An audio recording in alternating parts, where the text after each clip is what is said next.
Hello, friends. You are now listening to the Caderna podcast. I'm your host, Brian Caderna, and thanks for tuning in today. This is episode number 18, and today we're featuring our monthly guest. Again, once a month, we bring on a guest so we can get a nice outside voice, kind of switch things up a little bit for us. And I'm really pumped up to share today's story because today's guest is a very unique young man out on the West Coast in Newport Beach, California, and comes into contact on the daily with some really interesting people. A lot of the rich and famous that all of us have heard about, but he works with continually on a day by day basis, like I said. And who our guest is today is none other than John Reed. So, in short, John is the financial advisor to the financial advisors of the rich and famous. John helps these advisors implement and maintain advanced wealth and business protection and transfer strategies. He's helped insurance advisors place over $1.5 billion of coverage and has helped implement over $300 million of insurance premiums. All right, that is a huge number that he's been directly involved in. He currently serves as a finance commissioner to the city of Newport Beach, California, and he's the immediate past president of the Young Professionals Giving Back. John is a graduate of the University of Cincinnati, where he has a BS and MS in aerospace engineering as well as an MBA. He's an avid reader, a competitive sailor, having raced in the 2019 Transpac, which is absolutely crazy. We're going to talk about that today. And he's an international traveler. We have a lot to talk about in the world of finance and well beyond that, both from John's insight, but also interacting with some of the brightest, wealthiest, and most successful minds in the country. So without further ado, let's get it underway with John Reed. The Caderna Podcast. The Caderna Podcast.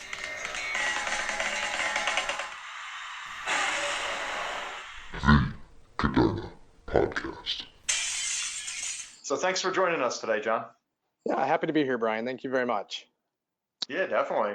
So, I mean, that's quite a diverse background that you've had to date. Tell me a little bit about like where you got started. I see that you have a BS in aerospace engineering. That's pretty interesting. I grew up on a farm in Ohio in a cornfield about an hour south of Cleveland, and always was gifted in math. And going through career counseling, they asked, "What do you like to do? What are you good at?" And I said, "Well, I love looking at the stars, and I'm good at math." And they said, "Okay, you should be an aerospace engineer." And it made sense to me at the time. So went to the farthest school I could go to, where I still got to pay in-state tuition because I had to put myself through school, and ended up in Cincinnati when I was 18. So I Wow. have always been a big fan of space travel, and when we get into the really geeky, nerdy parts of the conversation, it's something I could talk about for days. But That's I awesome. think that the future of humanity is living off of the Earth, and would love to help provide some resources to help us get there faster. So Wow, that's crazy. You read all this stuff nowadays about like Richard Branson and Elon Musk and all these guys trying to get into space. I mean, do you see yourself doing that someday, going out into orbit? well, we'll see. So Virgin Galactic, Richard Branson's company, they are taking applications and payments for people to be astronauts, and they're actually doing a whole program right now where they're doing training for the astronauts before they go, to make sure that they don't suffer from something called gold medalist syndrome, which they kind of loosely define as the feeling you get after you hit your life's accomplishment in the middle of your life. And so my friend Loretta, who her husband is the CEO of Virgin Galactic, she's doing a test run this weekend. I'm going to help her out with that a little bit. And it's to talk about how to be the best version of you and how to use all your past experiences to keep moving forward so that you don't feel like you've peaked and you stop going. So long answer to the question, but yes, I would love to get to outer space. My wife and I both are nerds like that. And, it's something we'd love to do in our lifetimes. And not only a nerd, but I'd say pretty brave. I mean, I've been asked several times to jump out of an airplane and go skydiving, and I just can't bring myself to do it. And I think just going out in outer space is like taking that and shooting it up with steroids. That's some experience. Well, the risk reward factor is a little different with space, right? I mean, everyone can jump out of an airplane, but if you got the opportunity to go see the Earth from afar, that's a whole different ballgame. That's pretty cool. So that all started just with, being out there in the cornfields or on the farm and gazing at the stars. Yeah, absolutely. Wow, pretty cool. And so explain to me how you go from being, into the stars, studying aerospace engineering, and now you're in our world of finance. Like, where did that transition begin to occur? When I was in engineering school, we had to do a thing called the co-op program, and at the University of Cincinnati, it's part of the engineering curriculum. So you had to go and work in the industry for every 3 months that you went to school. So you'd go to school for 3 months for a quarter, and then you'd go work in industry for a quarter. And that was appealing to me. I had to pay for school as I went, and so that provided cash flow. You're actually paid to do it. And I worked for a small research and development company in Dayton, Ohio, and quickly found out that I was, gifted at business development side of things. I started writing proposals to NASA and the Department of Defense and DARPA, taking ideas that we were working on as a company and asking them to fund them. And so I had my first funding contract when I was 19. NASA funded us to create something I came up with called a self-healing aircraft skin, using a few of the different technologies we had at the company. And what that kind of led me to realize was that the business development side, I really was passionate about. I really enjoyed trying to take great ideas and finding places to apply them and finding ways to maximize them. And so when I was finishing undergrad, I started my master's in aerospace engineering and had the opportunity to go to business school at the same time, and got into business school. And one of my colleagues' best friends or roommates was a Northwestern Mutual advisor. And he called on me and talked to me about financial planning and life insurance. And I told him I have no interest in any of this, but you can be my guy. Here's the day I'm supposed to start my new job in the engineering world. Call me that day and we'll start planning. And like a great rep, he followed up. I know a lot of us, in retrospect, a lot of us hear that follow up and we don't do it. He followed up on the day that he was supposed to, and I just didn't have a job anymore. The company had changed their structure. My job was rescinded, and I was back to the drawing board. And again, like a good rep at a big career company, he told their recruiting advisor that here's a guy. He was the president of his MBA class. Why don't you try and talk to him about joining Northwestern Mutual as a career?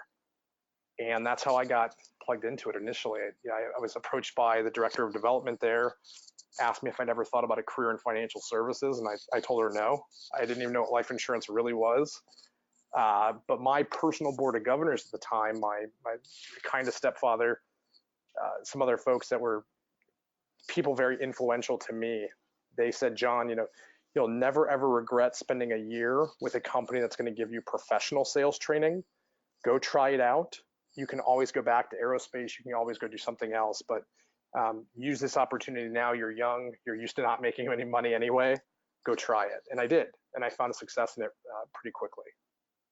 Wow, that's pretty cool. I mean, that would sound like to most, I believe, a total 180, but I think it's true. I always tell people that sales impacts every aspect of life, whether you're trying to sell a service or a product or a pizza pie or a solution to some sort of, huge medical issue. You're always trying to promote or sell your concept to improve whatever situation you're working on. So I think that was good advice, and obviously that launched a whole nother career path for you. That's pretty neat. Yeah, I completely agree. When I think of what the definition of a sale is, it's moving people to take the action to exchange two things for a value that they perceive. And so whether that's NASA giving us money to design an aircraft wing skin system, or a client choosing to move money into an investment account or to an insurance contract, it's the same skill set. It's the same process that if you really distill it down, you have to follow. Yep. No, I agree wholeheartedly. And so now you get into kind of almost like a client first and then transcend into being an advisor yourself, on the retail side, as we call it, working with individuals, families, or businesses. And then eventually you went into where you're at now as a consultant. So, tell me, because I've always been on the front end, dealing with the consumers, providing financial plans to my clients. What prompted you to leave that world that I'm familiar with and go into consulting and kind of being like a coach to folks like myself out there? Yeah. So my first year in the business, I talked, your natural market, right? That's who you call on when you get into the career. And my natural market was a bunch of engineers. So I don't know, Brian, do you work with many engineers on the planning side? I don't work with many, but I come from a family of engineers, which is funny. Both my father and my brother work for the Department of Defense and for the Army as engineers. So um, I'm certainly probably more familiar with engineers than most other careers. It's an interesting market, and I think if you talk to a lot of financial advisors, they struggle with it. And I think the struggles come from being asked very, very critical questions that require complete transparency. And that's what I learned with the engineering clients I had, talking about a complex asset like life insurance, was not only getting into the how and the why and the concept behind it, the tax advantages, things like that, but it was also giving them full transparency on what the downside could be, what the opportunity costs were, and what they were basing these decisions on. And it's when I shifted from talking about things like a salesperson to really being an economist that I started to have the most amount of success. It was people who wanted to have a clear process to follow, not necessarily the perfect solution, but a solution that was good enough to move forward. Because if people are left to overanalyze and never take action like engineers are, they sit there and they just overthink things. They're paralysis by analysis, or analysis by paralysis. And Yep. it was digging into really just being very transparent and having a process to follow that led me to be recruited by a local private bank. So I was in Cincinnati, Ohio. Fifth Third's private bank reached out, and they were looking for someone who had a specialization in life insurance specifically, to come on board and advise and train the other advisors to their high net worth client base. And me being a farm boy from Ohio, I didn't have a natural market of high net worth clients. So I realized that the value I had to bring to the table was that technical expertise, and the value they brought to the table was a wealthier, more affluent client base that needed more of the things that I was an expert at.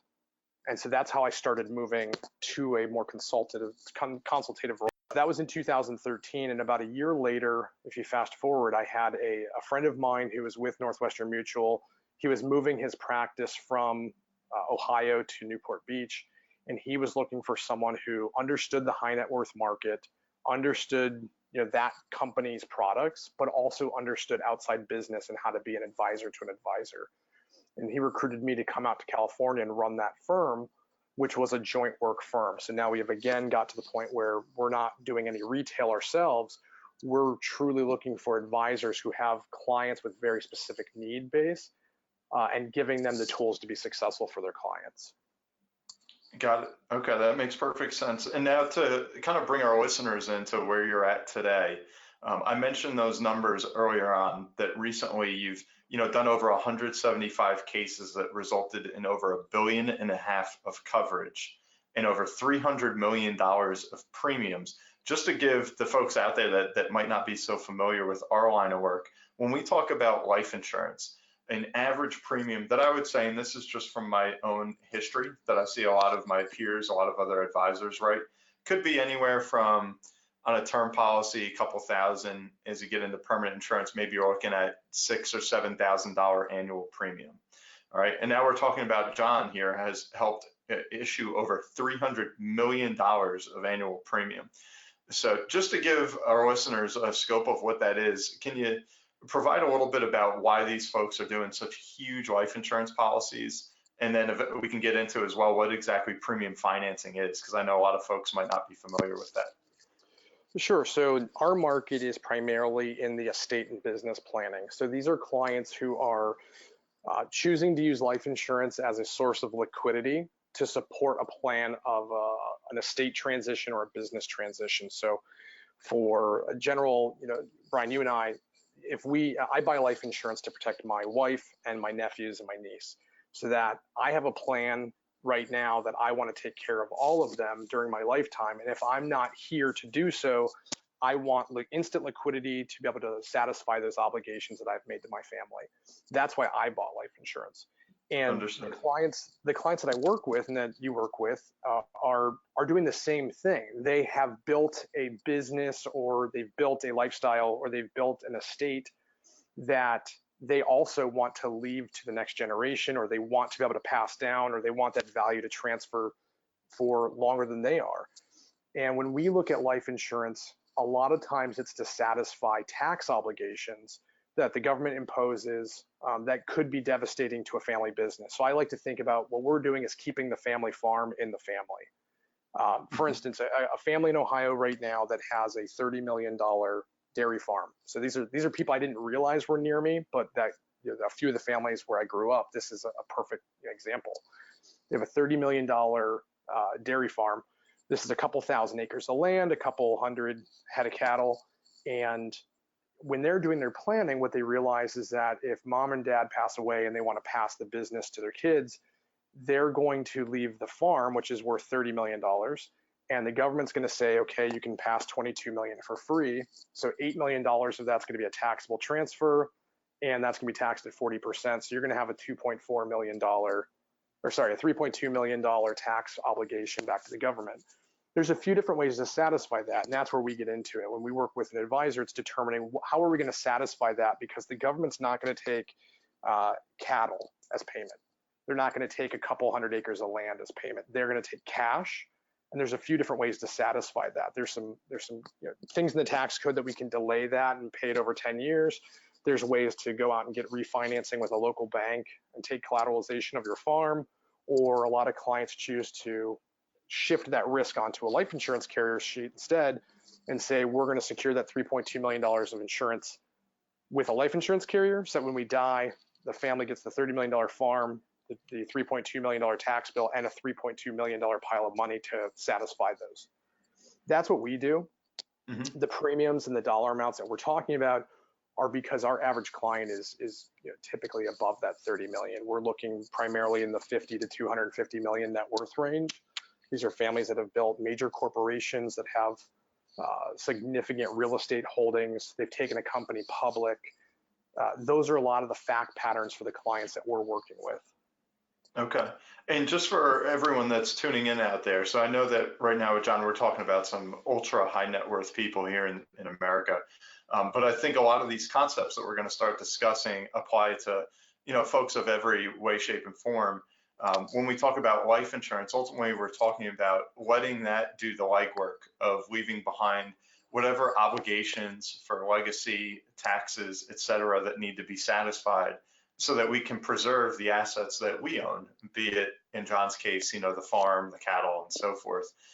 So I understand, the point there. I just don't want anyone to get lost and think that this is something that applies just to the mega wealthy. This particular strategy may, but I think it's understanding all of it is beneficial to everybody out there.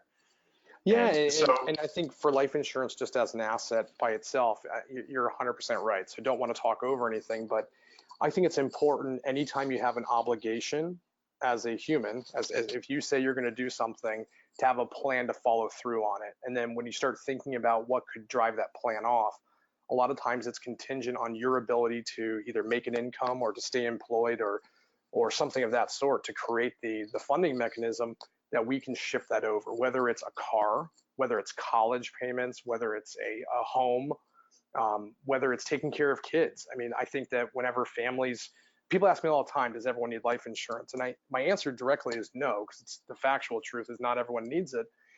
But I think everyone who has an obligation, that makes an obligation that gets paid for with money, it's something they should look into as a risk transfer tool.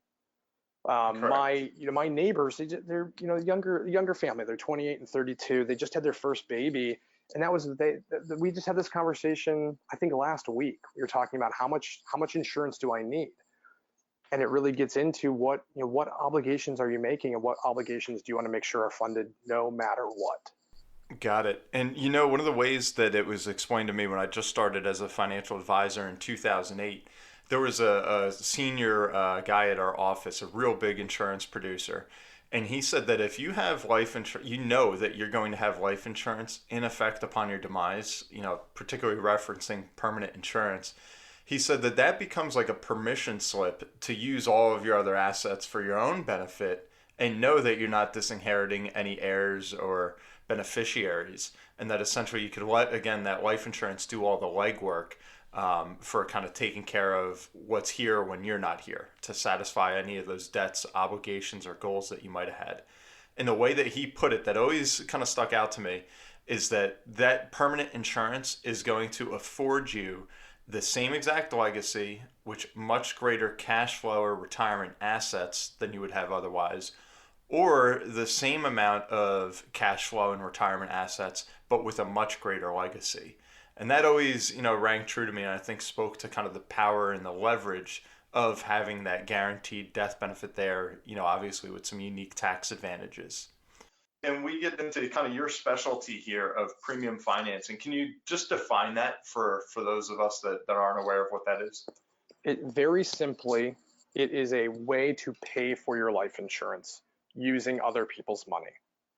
And I think that it gets confused. It gets marketed in a lot of different ways, but that's what premium financing is. It's using a bank or using typically a third-party lender to make the premium payments for the client. And the general fact pattern that I follow is I want to see three things. I want to see clients who have already identified a need for life insurance as part of their planning, number one. Number two, I want to see clients that can afford to make the premium payments to buy the contract. So that's funding these at a permanent basis. And number three, when I get feedback from a client that they can't justify, they like the idea of life insurance, they like the idea of the asset class, they like what it can do, they can afford it, they can make the premium payments, they can deploy the capital to pay for it, but they choose not to because they have a better opportunity to use their money somewhere else. That's when we look at premium financing.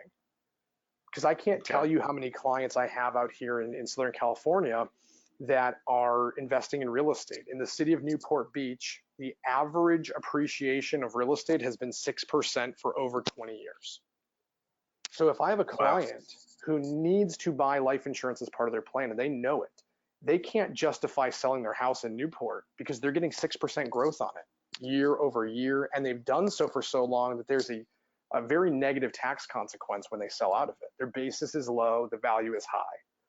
And so because they don't want to face that tax consequence now, and they don't want to get out of the growth opportunity, we will work with a bank to pay for their insurance for them until the point in which time they sell that piece of property, they liquidate their assets, they change their investment portfolio, and they have now created the liquidity, which no longer has a better use outside of the insurance. We use that money to repay the lender, and they own the insurance outright. That's what we do. And now, what would you say to the people out there that would say that's kind of delaying the inevitable, that, eventually that you said you're using other people's money, which obviously implies at some point we have to pay that back. So is that just essentially delaying this event of the sale of the property or the business or whatever it may be? That's exactly right. Yeah, it's delaying it so they can continue to enjoy the appreciation or the tax efficiency of their assets, or get into newer places where they have better tax efficiency or growth opportunities. But they have to pay the interest and they have to pay the principal back. It's not a loan that you get that you don't pay. I mean, I don't know many people who borrow money without the intent of paying it back, but it works exactly the same way for funding life insurance. Okay. And now just to give us again an idea of what these premiums are, because what I quoted earlier, again, that's just my own average. It's not an empirical evidence of those premiums that typically could range, from a few thousand to $10,000 a year. What is like the average premium that people are paying when they're actually financing it? So we're doing a deal right now. I have an advisor who's out in the East Coast area. His clients are in their 50s. They're looking at a $4 million total portfolio of coverage. They're going to do $2 million on both the mother and the father. The combined premium is $287,000 a year for 10 years. So that's that's a normal size case, I would say. That's nothing extravagant. That's something we would work on a very regular basis. Most of the lenders I work with, they won't entertain under $200,000 to $250,000 a year of premium payments. And most of them have a maximum that's, without going to credit approval or committee approval for the bank, usually around $3 million a year. Okay. Wow, $3 million of annual premium. Yeah. Wow. Yes. I mean, we're talking huge numbers, obviously. If you don't mind, just while we're on the topic, what's maybe the biggest case that you've seen, if you could share that with us? Seen or that we have a That client you've been that involved in? Yep. we have a client who their premium payment is $11 million a year. Wow. That's now, wouldn't a lot of folks out there, because I certainly hear this say, hey, if that guy can fork over $11 million a year, every year, or at least finance that amount that he or she's gonna have to pay back, why do they have this need for life insurance if they're already that independently wealthy?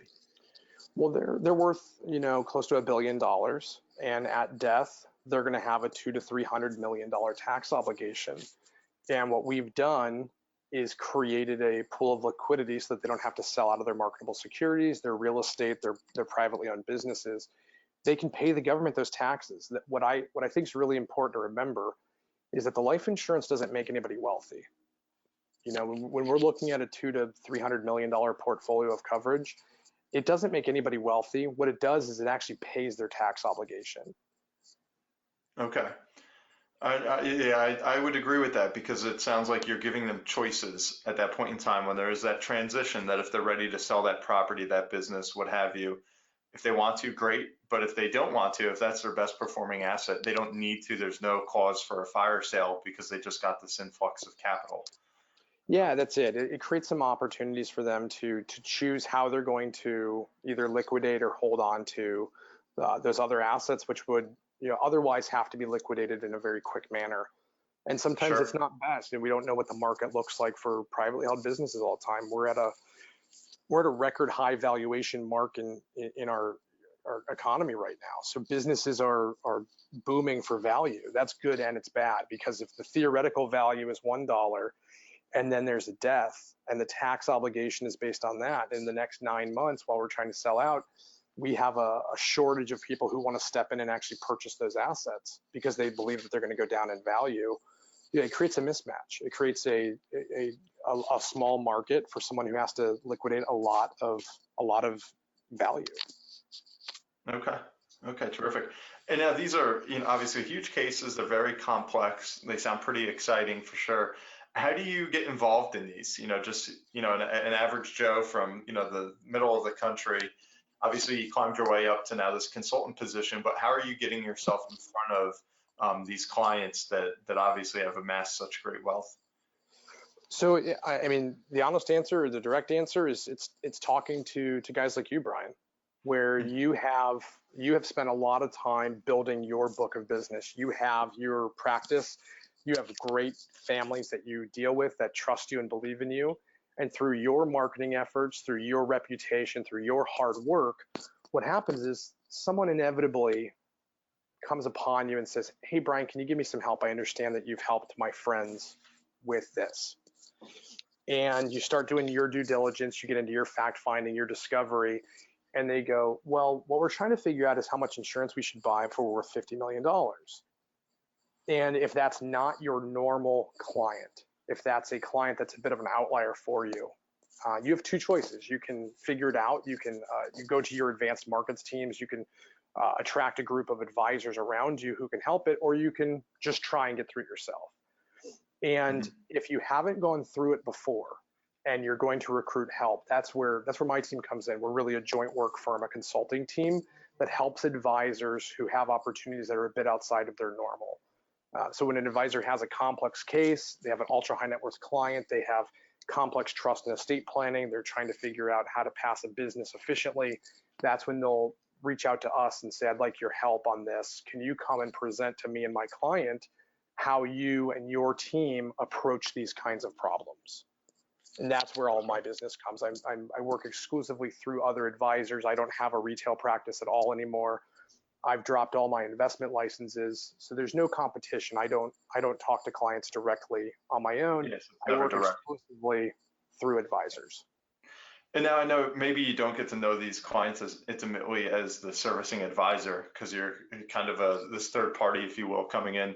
But just being a part of those conversations and those meetings, do you see any commonalities amongst these people that are kind of in that echelon or in that air of such high net worth, be it family dynamics or personalities or paths that they take in their career? Do you kind of notice anything, or are they all just their own snowflake, all doing their own thing? I don't know. I think it's. I think there are things that are common between them. Everyone who's had success that I've talked to, I've never talked to someone who said, "Yeah, it's because I'm the best." I've never talked to someone who is cocky like that or overly confident. It's always people who have said, I'm really lucky to have gotten to do this as long as I have, or I've been really fortunate to have this product picked up by this group, or I've really enjoyed and become a master in this, and now I get to help other people do it. It's always been people speaking from a point of gratitude and appreciation, and usually humble. And I think that's Yep. apparent on. I question it sometimes. I wonder, do you see things in other people that you want to see in yourself? Is it all a Mhm. reflection? Is it, if I paid attention to people who are trying to be rude or mean, would I see them? I don't know. What I find is that advisors attract clients who are similar to them, and Mhm. I attract advisors who I want to work with. Otherwise, I don't follow up. I don't do marketing with them. I don't continue the conversation. So I try to spend my time working with advisors who I think are doing things always in the best interest of the client, who are curious, looking for new ways to solve problems, who are passionate about something bigger than themselves, and who realize that life's temporary. There's no time to be upset or mean or rude or unkind. Yeah, and I think that's very refreshing, and I think a lot of folks may find that quite surprising if they're not dealing in that space on a daily basis. They might think of these people that are, in Forbes magazine and that have, these gigantic balance sheets as rich snobs per se, and I'm sure some fit that mold, but like you just mentioned, there's plenty out there that are grateful and humble, which is pretty cool. Not everybody started at that spot, so. Definitely some Yeah. interesting insight. And when we're in that space again, do you work with any athletes or celebrities, or do you end up kind of dabbling in that a lot, or not so much? We do. So I don't know if it's our proximity um, to LA and to Hollywood out here, or what drives it, but we do get calls from advisors who specialize in the athlete market, and there's their own set of there's their own set of issues, but it's generally on underwriting. Is that getting professional athletes approved for insurance has its own problems. I don't know. Have you worked with athletes in the past before at all, or I are have you? a handful, yeah, that I haven't seen anything all that unique in regards to life insurance per se, but what are some of the things, again, we're talking, I assume medical underwriting here that Yeah. you clue some people Well, and into, where I capacity guess that, too. I'm sorry? And capacity issues also. So we'll, Yeah. for instance, we did a case for a NFL player, mid 20s, great contract, and was looking for a place to deploy capital. Liked the idea of life insurance as another asset class. Was already investing in the market, investing in real estate, investing in startups that his friends were all pitching to him, and was looking Mhm. for a place to have a more conservative, a conservative asset class. And so he wanted to put $1 million a year into life insurance. And in your mid 20s, when we're looking at MEC limits, that was a $55 million death benefit contract on a Wow. 25-year-old. And Pretty large amount. yeah, and when so we're no stranger to capacity limits, internal retention. But what I didn't realize until I worked on this specific case was that in the athlete market, we have carriers who will give a limited amount of coverage to an athlete because of the pooled exposure they have to the entire team. And so they came back where one of the carriers that I went to that I thought was going to take a $35 million position on this, what they told me was the most they could take of the contract was $10 million because they had too much exposure on one airplane when that team traveled. Wow. And that was just a really big eye-opening experience that we ended up having. Instead of going to one carrier or two carriers, we ended up having to go to three carriers in total to satisfy the entire $55 million of coverage for him. Wow. That's interesting. I'm sure most people out there wouldn't think about that there's a cap to how much a carrier is willing to sell to a client. But when there is such a close-knit group like that, like on a team, that's a valid point. I mean, if that plane goes down, that could be a lot of benefit paid. So that's interesting for sure. Yeah, and it's a fun problem to get through. The other side of it is that when you have to justify the health The insurance carriers, they want to do their due diligence to make sure there's nothing, no warnings of early mortality in the insured's health history. And if you talk about someone at the NFL, they see the doctor every day.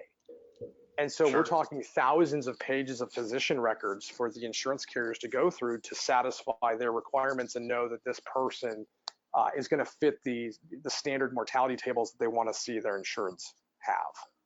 Huh. That's definitely a unique set of circumstances. And when the entertainers in Hollywood, that's the other side of it, is that a lot of big names that when we've worked on them, a lot of them, they have health issues. And whenever you're digging into this with them, life insurance is one of the most intimate conversations you can have with someone, because you're talking not only about their hopes, their dreams, their missions, their visions, their values, and what they want to accomplish with their life, but you're also seeing the actions they're taking to go there. And you're seeing what their health history has been, what they've been involved with, because all of that's exposed during that underwriting process. And so we've had issues with celebrities that, these are people that are very high profile. They're in the newspaper every day. And I think it takes it takes special handling of those clients and the advisors they work with to make sure that everyone goes through things in a very stoic way. And it's very factually based, because it can get emotionally charged when you're having those conversations. I agree. I mean, I've seen it countless times where underwriting goes sideways, and then it's, you really do have to be there to kind of hold their hand and walk them through that. I mean, if we look at Magic Johnson, he found out that he had AIDS through a life insurance exam. So yeah, I definitely can appreciate where you're coming from. Yeah, and he's a local guy out here. So, he's a guy we see out here all the time. Yep, it's crazy. That's in such a little concentrated area there on the West Coast in California. Right. That's cool. And especially with athletes where the shelf life is so short, where they can make those tremendous incomes, but they don't know how long it's going to be last, and it could be gone tomorrow. Can you address that at all? I know you said like this one athlete you were working with was looking to put almost $1 million a year into life insurance. Was the driver there starting to look into, generational planning, estate planning, or was he doing it more from building another asset class via the cash values that was not correlated to the markets, that had some nice tax privileges? Was there one particular driver, or was it a little bit of everything for him? Yeah, I think it was really a combination of a couple things. One, he wanted an alternate asset class. So he wanted some place to deploy capital for the downside protection and the efficiency of the access to cash value that he would have. But as well, what he knew was that it might make more sense for him to shift into that in the future. And originally we looked at it as premium financing. We looked at keeping his money deployed elsewhere and then deploying a bank's money into this. And the theory was that down the road, if his investment philosophy changed, if the way that he wanted to structure his portfolios changed, he had to have the life insurance already in force and already have the capacity to put money towards that program in order to do so. So wanted to secure the coverage while he was young and healthy, and then could make those choices down the road. So that what I think of was that the premium financing, the interest payments, were almost like the carry cost to have the option of using it down the road. And that was a lot of what he thought about. At the end of the transaction, though, he ended up choosing just to deploy capital straight into it, paying the premiums directly, knowing that we could change that and finance those in-force policies down the road if he wanted to change his approach and his structure. Yeah, I've seen that even personally, where I've worked with some folks that have very large real estate holdings that, we pursue this premium financing option. And then once we finally get to the finish line, they say, you know what, I think I have the means to shift some monies around or some of my rent roll and actually pay the premium myself. And so that option's there, and it's not always utilized. So in respect to that, I mean, some people would say that this sounds almost too good to be true, that we're going to take other people's money, we're going to buy this enormous death benefit, and then that's going to create cash value all along the way for, very large numbers. And then eventually, if something were to happen, I mean, we can pay off this one with that death benefit. And some of the ways I think that I see it marketed or sometimes presented almost seems like we're getting something for nothing. I know that's an exaggeration, but Can you talk to us about some of the downside? What could go wrong with a large premium financing case? Yeah, and I think you raise a very interesting point here. There are a lot of marketing organizations right now that are promoting premium financing as a means to get insurance for free.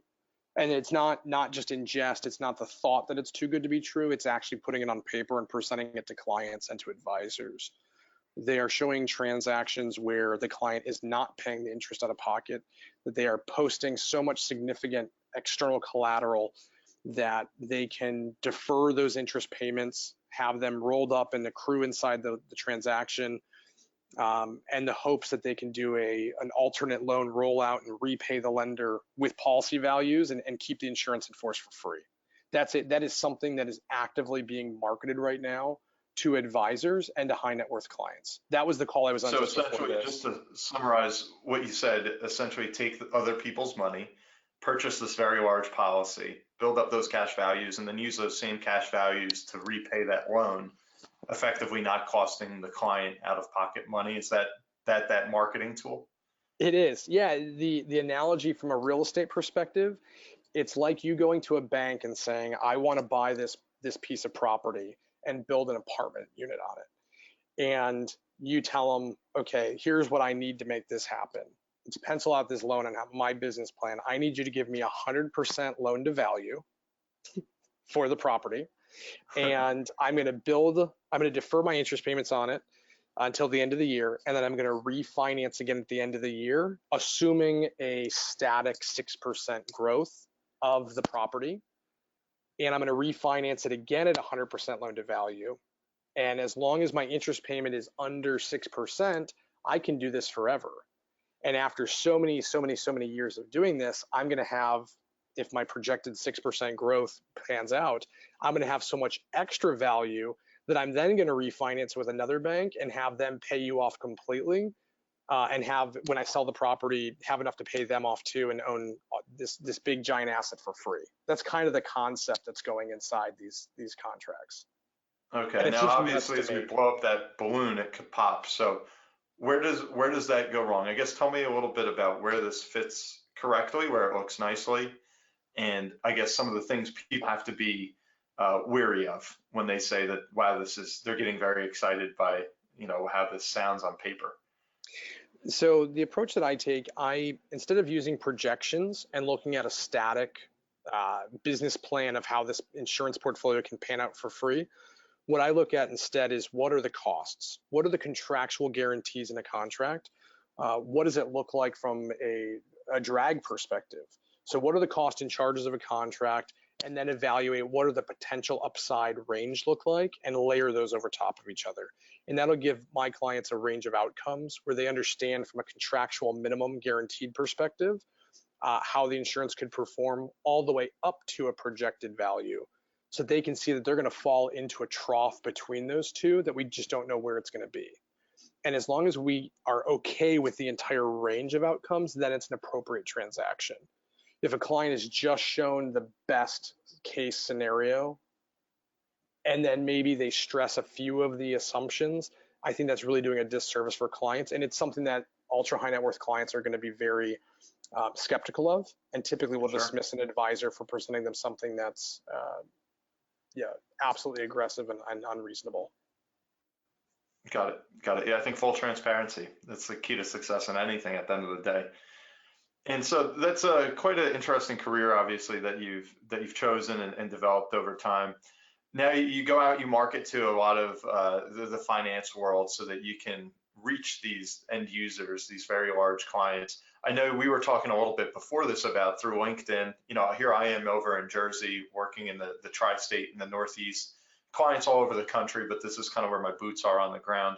You're over in Newport, California. We met through LinkedIn. I think it may have been initially through an article I wrote or some connection Yeah. there. How do you use LinkedIn? Like, I know I've gotten a lot of traction through it, but why don't you tell us your story? So, and my audio cut out. Can you just repeat the question again? Sorry about that. That's okay. Yeah, I was just asking in respect to LinkedIn. I've had a lot of traction with that. I know that you've used it to leverage and increase your business. So if you could just tell us a little of your story about how you've leveraged LinkedIn. Yeah, great question. So, a business coach I've been working with for about 2 years, we did kind of a tracking of activity to see where I was gaining the most traction, from in-person meetings to phone calls to texts to emails to social media marketing. And what we found was I was having the most amount of success just giving away information on LinkedIn, and then having advisors reach out asking how that information could apply to a case they were working on. And so I've kind of doubled and tripled down myself onto LinkedIn as my like information distribution tool. And so I spend a lot of time connecting to financial advisors, RIAs, private banks, family offices, advisors to high net worth clients, and pushing a lot of information on how we're getting cases through, how we're getting planning achieved for clients, so that these advisors, when they see it, they understand the fact pattern. I try to make it as simple as possible to say, here's the concentration of wealth, here's the planning objective, here's what we kind of approach the structure at, and this is how we got success for the client. And I want to make it so that an advisor reads that and goes, I have a client who's just like that, or I have a friend who's got the same problem. And what I'm really proud of is that I spend my time focusing on the process to follow, because every single engagement is custom. So it's not having the same product or solution, it's having the right process to follow to arrive at that solution.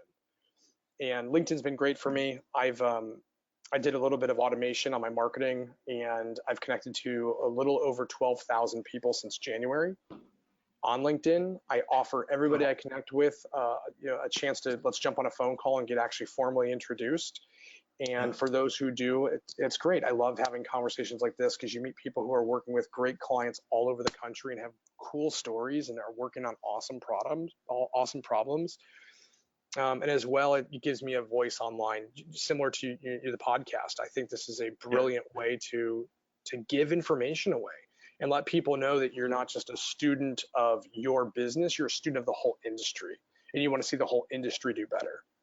Yep, no doubt about it. And it's some of the things I just love about social media and the internet is it's made the world a much smaller place. And so if you have a nugget of information or something to share to help others, you can get it out there almost instantaneously to such a gigantic audience. So I guess that's also what you're doing on kind of a microcosm through LinkedIn and a little more targeted. So that's pretty cool. And now just digressing a little bit, as we were talking about your resume or your bio a little bit earlier. So you're also a finance commissioner for the city of Newport Beach, California. What exactly does that entail, and how do you balance that with, consulting to advisors and high net worth clients across the country? So the finance commissioner role it's completely volunteer. It's a non-paid role. Our city has 7 city council members, 3 of which sit on the finance committee, 4 appoint representatives from the community to serve on that board and are on that committee. And I was appointed this year by Kevin Muldoon. And so what I do is I serve on typically a monthly basis. We gather to go through the city's $330 million operating budget or the plans for the year, and determine and just have an outside scrutiny of where money's going, what kinds of plans are in the works, what changes are happening that could impact the cash flow, what are our long-term obligations.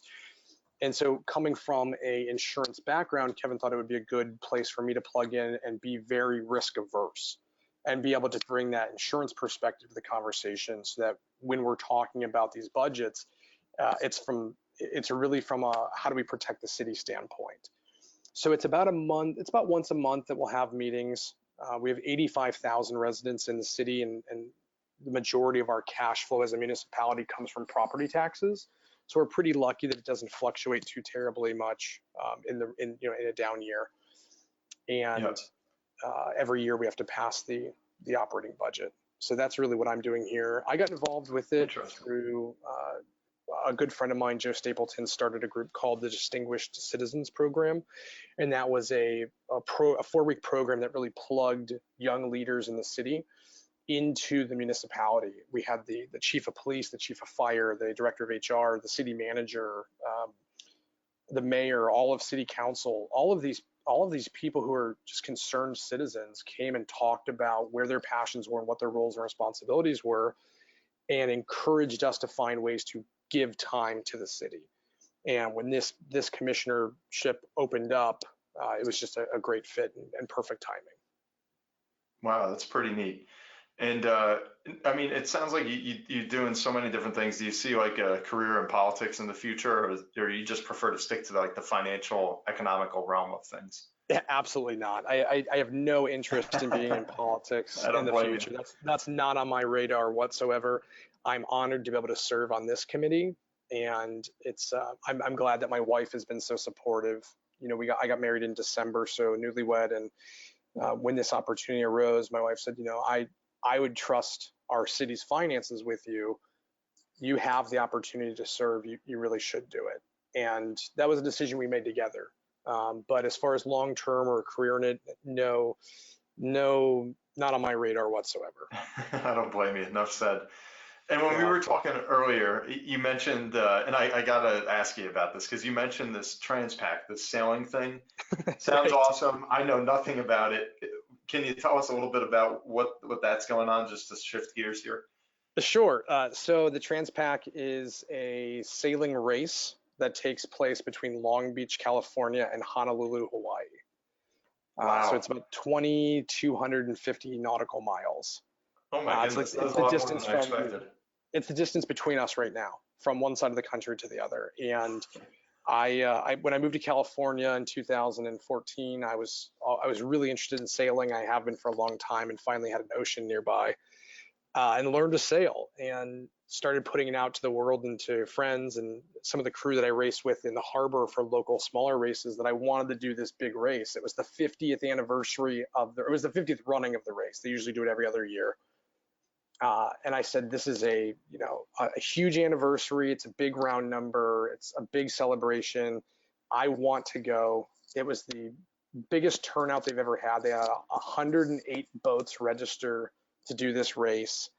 And a friend of mine that I sail with, he was asked to be on a crew out of Calabasas area, a little north of LA, and they were looking for some more hands to do this. It was they call it a Corinthian crew, and what that means is none of us are paid professionals. And so a lot of the boats have paid professionals. They're very competitive. We were the least competitive boat in the whole race. We were on a 40-foot cruising catamaran, which means we were really comfortable and ate really well and went really slow. So we So got our maybe not money. as hard as it sounds. What's that? I said maybe not quite as challenging as it sounds, or We were at sea for 14 days. I mean, you want to talk about being challenged. It was, we're on a 6-hour cycle where the first hour you drive, the second hour you're sitting next to next to the helmsman. The okay. third hour you're geared up in the cockpit ready to work, and then you have 3 hours off, and that repeats 4 times a day, every day for 2 weeks. So the most amount of sleep you'll ever get in a row is about 2.5 hours, and that's assuming nothing goes wrong. And we broke shit constantly, so stuff just happens. And it was probably the greatest adventure I've ever been on. It's something I'd like to do again in the future. I want to own a catamaran, a faster one though. And I would love to give some young sailors or old sailors the opportunity to do this race like I was. I don't own a boat. I don't have a crew. What's that? How many of you guys were on that boat? We had a crew of 6.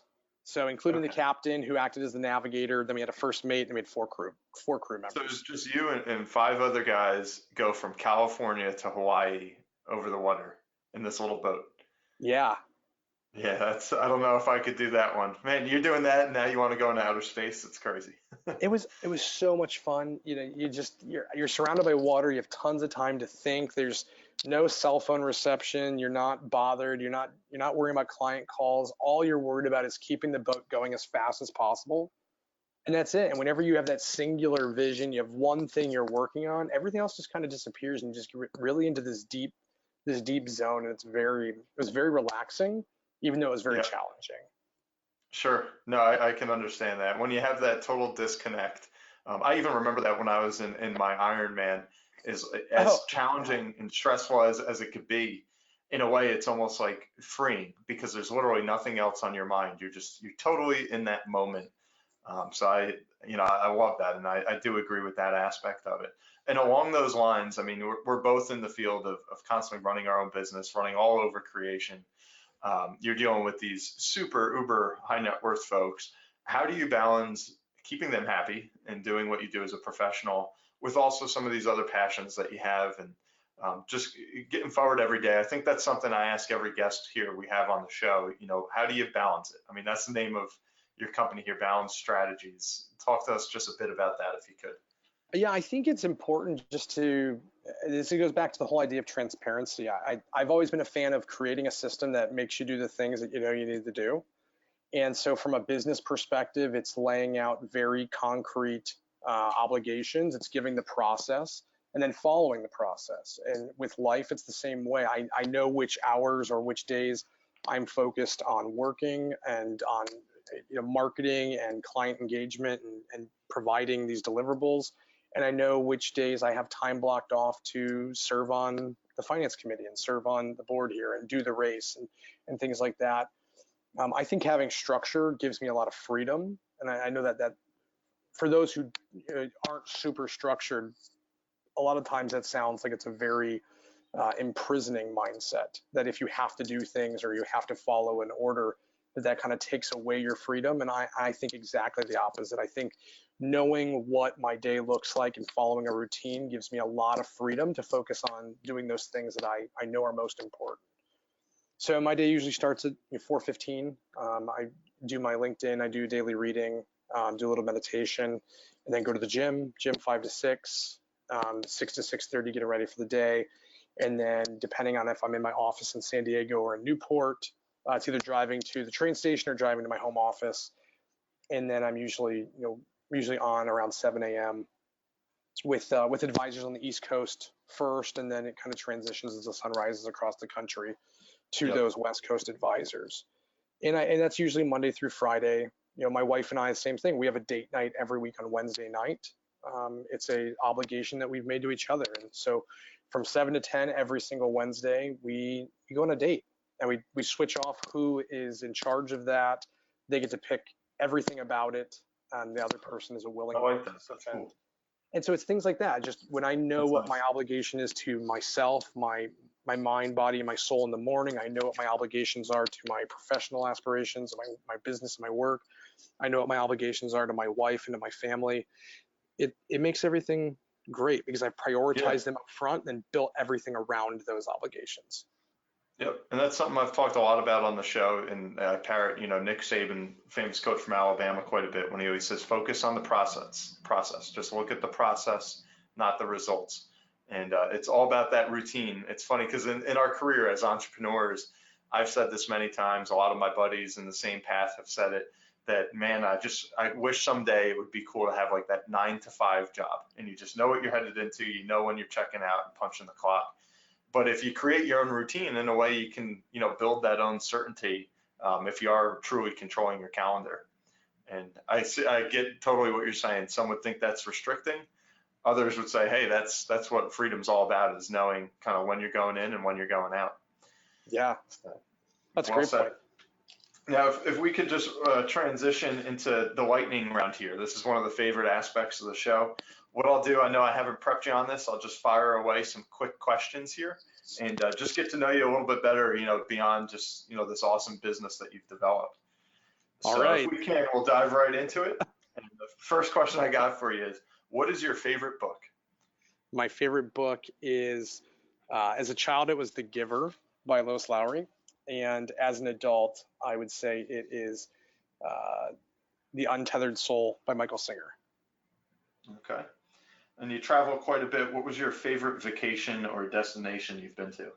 Well, besides the Transpac, destination-wise, there's a town in Slovenia in Eastern Europe called Lake Bled, and it's the most beautiful place I've ever seen in my entire life. It's a picturesque it's a mountain. There's like a mountain town there. There's a crumbled castle on a hillside that overlooks this lake. In the background, you see the peaks of the Julian Alps, and in the center of the lake is a fairy tale little church, and it looks like it's out of a storybook. Wow, that's beautiful. And along those lines, what's your favorite food?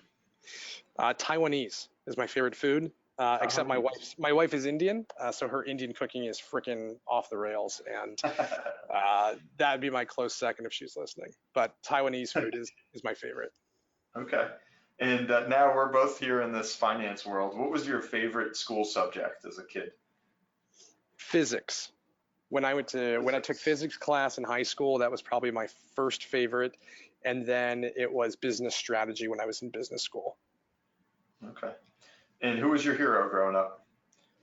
Ooh.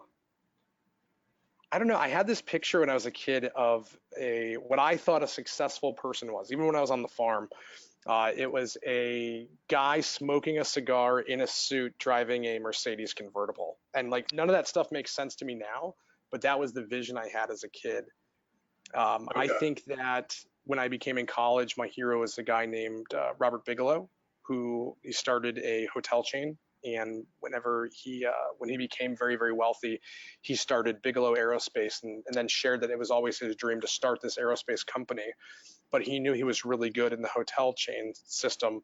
And so created his fortune there. And now he's taken his wealth and he's applying it towards habitation in space.